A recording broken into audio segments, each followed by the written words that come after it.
Kirtę Juodkalnijos sieną sukame Kotoro link. Iš karto matosi didžiulis skirtumas nuo Albanijos.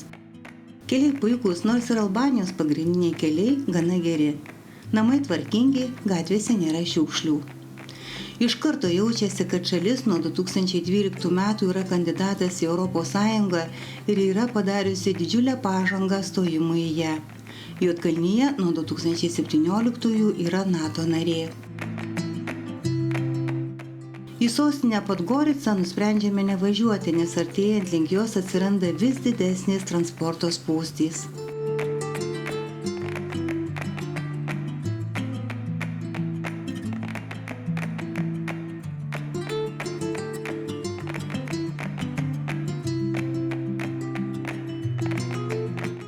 Važiuodami naujausią autostradą žavimės kalnais.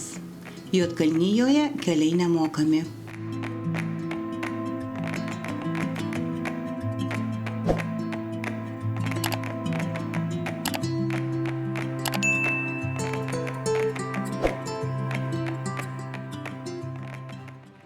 Nuo Albanijos sienos iki Kotoro apie 100 km. Į šį miestą pirmiausiai norime pasižiūrėti nuo aukšto kalno. Link jo veda neplatus serpantinų kelias.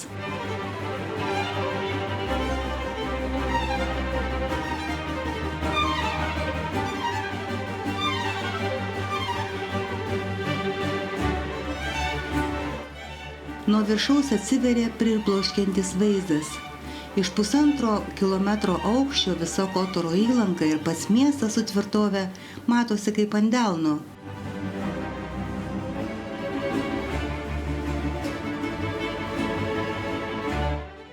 Pusvalandį kaip užburti pasigrožime šią panoramą ir leidžiame žemyn į Kotoro miestą.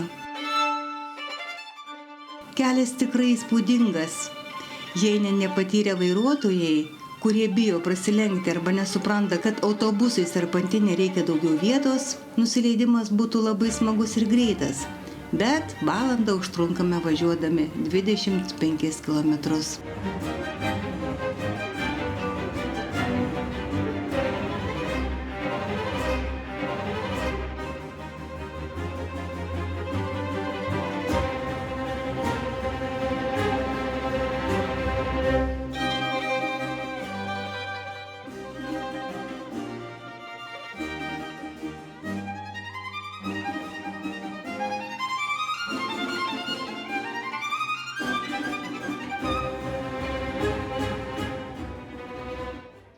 Pasiekus miestą pravažiuojame pro kruizinių laivų uostą ir visai šalia senamiesčio parkuojamės mokamoje stovėjimo aikštelėje.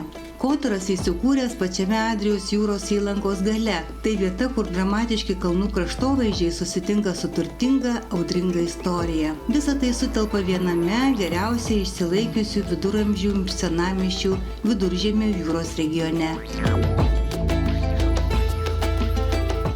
Kotoro istorija tai imperijų ir žemės drebėjimų istorija, kurios formavo jos unikalų charakterį. Romėnų įkurta kaip Akruvijum, ši teritorija buvo gyvenama nuo seniausių laikų. Po Romos griūties ji tapo svarbi Bizantijos imperijos sutvirtintų miestu. Keletą amžių jis buvo galingas autonominis miestas Respublika, dažnai lyginamas su didesniu kaimynu Dubrovniku. Per visus viduramžius dėl Kotoro kovojo didžiosios valstybės. Jis priklausė Serbijos imperijai, Bosnijos karalystei ir beveik 4 šimtmečius Venecijos Respublikai. Stipri Venecijos įtaka matoma iki šiol architektūroje. Dėl šios sluoksniuotos istorijos į UNESCO pasaulio paveldo sąrašą įtrauktos Kotoro senamiestis atrodo kaip gyvas muziejus. Ryškiausias senamiesčio bruožas milžiniškos miesto sienos, kurios stačiai kyla kalnų link. Ši įspūdinga gynybinė sistema statyta nuo 9 iki 19 amžiaus.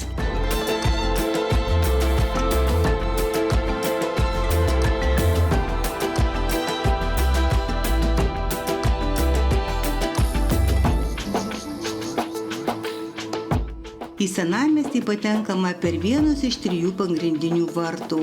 Miestas tai siaurų, grįstų akmenimis gatvelių labirintas, jungiantis žavias aikštes.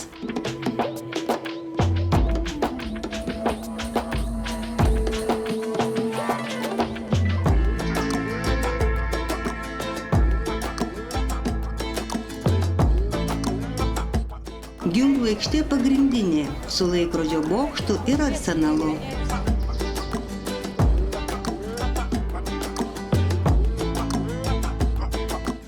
Miltų aikštė tylesnė aikštė su kraupiu tardymu stulpu.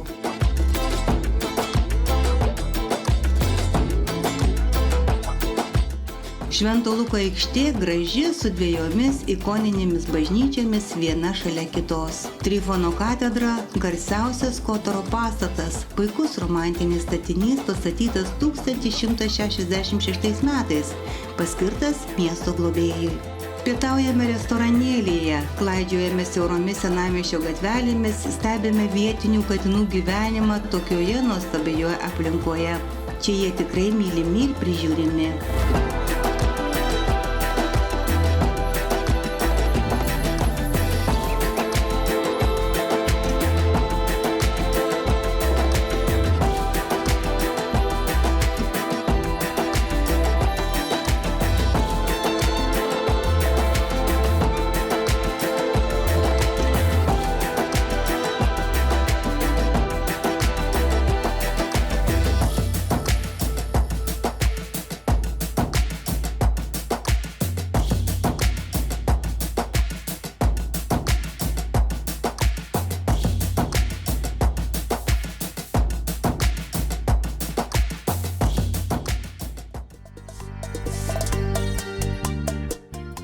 Leidžianti saulė judame nakvynės link į Dobrotos miestuką, keltas kilometrų nuo Kotoro. Sutemoje ieškome apartamentų adreso. Pagaliau pamatome, kas labai keista, nemažą namo numerį, kurio ieškome.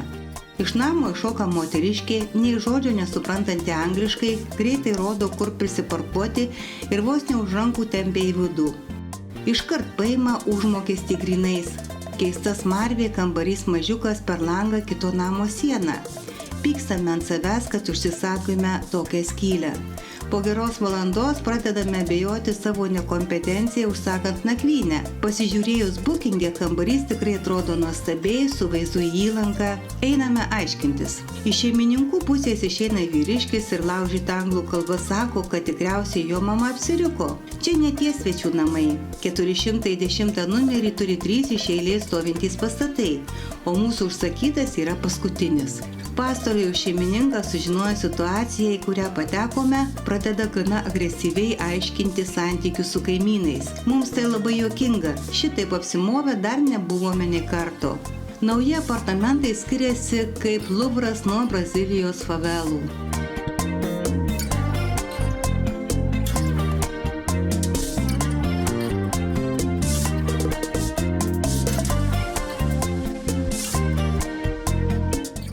Ryte per langą atsiveria nuostabus vaizdas, tekant saulė Kotoro įlankos kalnų keteros nusidažo aukso spalva.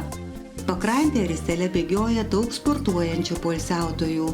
Šios dienos planas – aplankyti šiaurės rytų Juodkalniją. Kelias veda palei Kotoro įlanką. Čia nepertrūkstamai tęsiasi kurortiniai kaimeliai.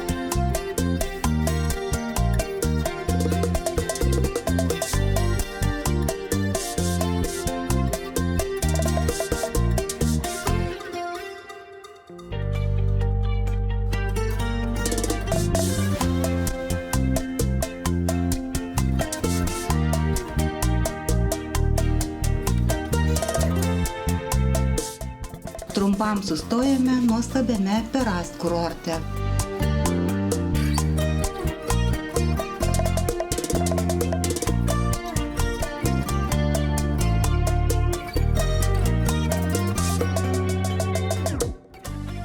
Nusileidę nuo stataus kalno patenkame į muziejų po atviru dangumi. Tai ramus kaimelis su senais puošniais namais, bažnyčia, kavinėmis krantinėje.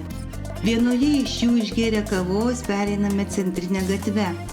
Grožimės prieš kaimelį esančiomis salomis su bažnyčiomis, viešbučiais, su savo krantinėmis, paverstomis pliažais.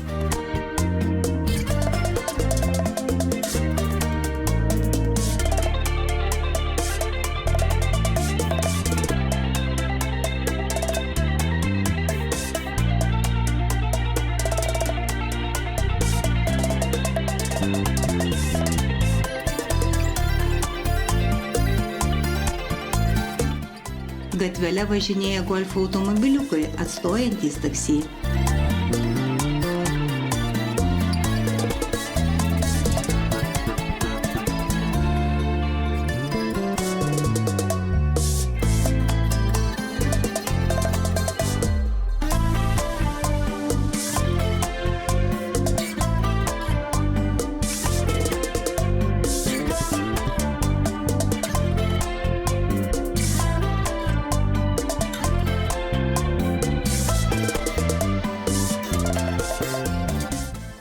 Kad ir kaip nesinori palikti šiltą ir jaukų kaimelį, bet mūsų laukia nelengvas kelias per kalnus.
Važiuojant tolyn kelias vis kyla į viršų, prasideda lietus, tolumoje pasirodo snieguotos kalnų viršūnės. Pakilę į 2 km aukštį važiuojame plokštikalne, kurioje pučia stiprus šaltas vėjas, šalikelėse guli nenutirpęs sniegas.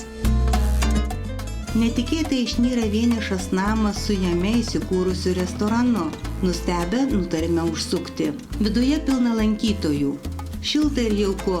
Prie degančio židinio, kaip ir visur Juodkalnijoje, sukiojasi didelis katinas. Pažiūrėjus į kitų lankytojų stalus, iš karto kyla noras pavalgyti. Maistas puikus, o aptarnaujanti šeimininkė miela ir noriai bendraujanti. Važiuojame prie Durdevičio Taros tilto. Tai masyvus gelžbetoninis arkinis tiltas, nutiestas per gilų Taros upės kanjoną šiaurės Juodkalnijoje. Jo aukštis virš upės 170 metrų. Nuo jo yra šokinėjama prisirišusi lastinė virvė. Galima leisti ziplainu ar užsiimti raftingu.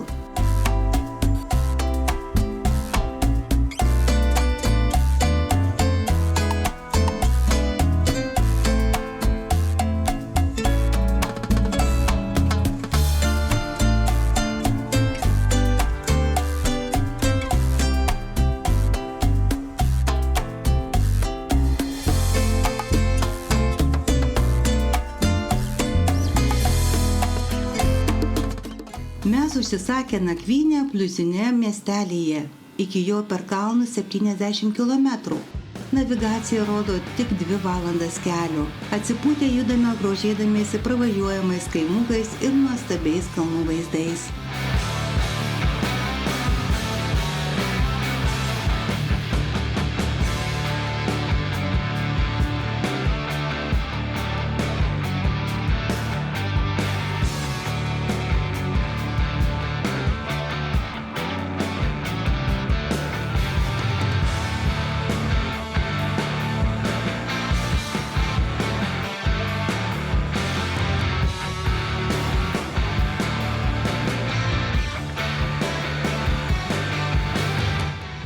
Bet judant tolyn oro temperatūra krenta. Prasideda šlapdriba pereinant į sniegą. Už lango jau 0 laipsnių. Automobilis pradeda slidinėti ir prabuksuoti ant stačių pakilimų ir serpantinų. Ne pačios geriausios sąlygos važiuojant vasarinėmis padangomis. Pagaliau dėl sniego ir tiršto rūko priversi sustoti ir suktis atgal. Grįžtame. Nesinori patikėti, kad reikės daryti 360 km lanką.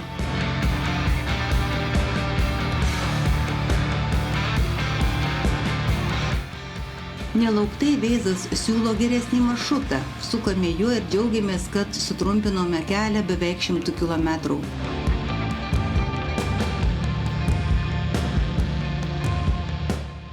Tačiau pravažiavus apie 30 km vėl laukia siurprizas. Nors atrodo, važiuojame ne per kalnų perėją, bet prasideda užsnigti kelio ruožai. Jie pravalyti, bet kuo tolyn, tuo pusnys darosi gilesnės. Pradeda vėl snyguriuoti, vietomis pusnys siekia automobilio stogą. Labai siaurame kelio ruože sutinkame priešais atvažiuojančius 3 Toyota Land Cruiserius. Jie praneša, kad už keliolikos kilometrų kelias fiziškai uždarytas dėl sniego.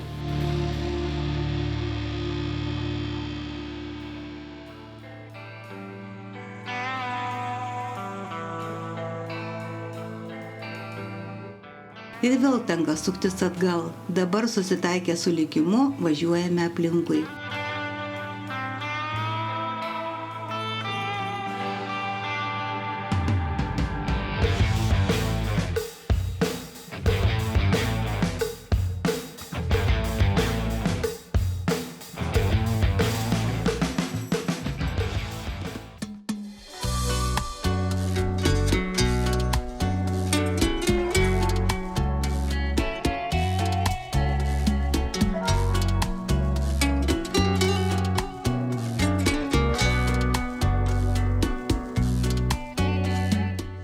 Nakvynės vietą pasiekėme temstant. Apartamentai Kutak-Divos Pluzinos mieste nustebina šeimininkės svetingumu ir savo jaukumu.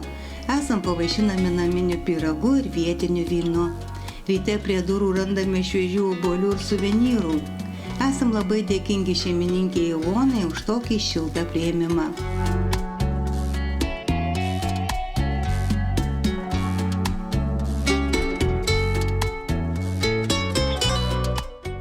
Ryte mūsų maršrutas veda į Bosniją Hercegoviną. Iki sienos kelias vingiuoja Piva upės kanjonu. Tokiu nuostabiu keliu dar nebuvo tekę važiuoti. Vienoje pusėje Piva upė, kitoje statūs kalnų skardžiai ir 10 tunelių.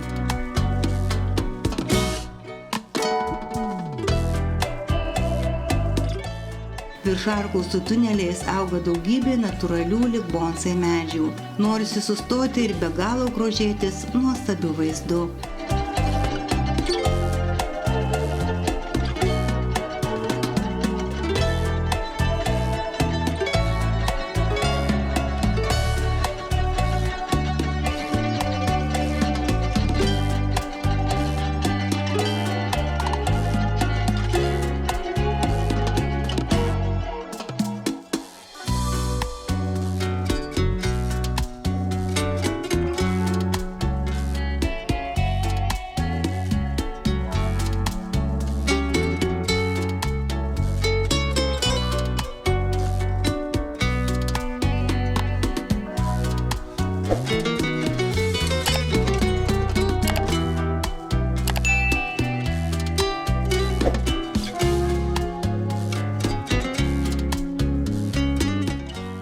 Pagaliau privažiuojame mažytę pasienio perėją su Bosnija Hercegovina.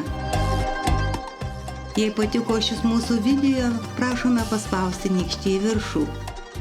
Kitoje serijoje matysite Tito bunkerį, Sarajevo naktinį gyvenimą, grožėsimės Jaice kriokliais, lankysimės Banja Lukoje.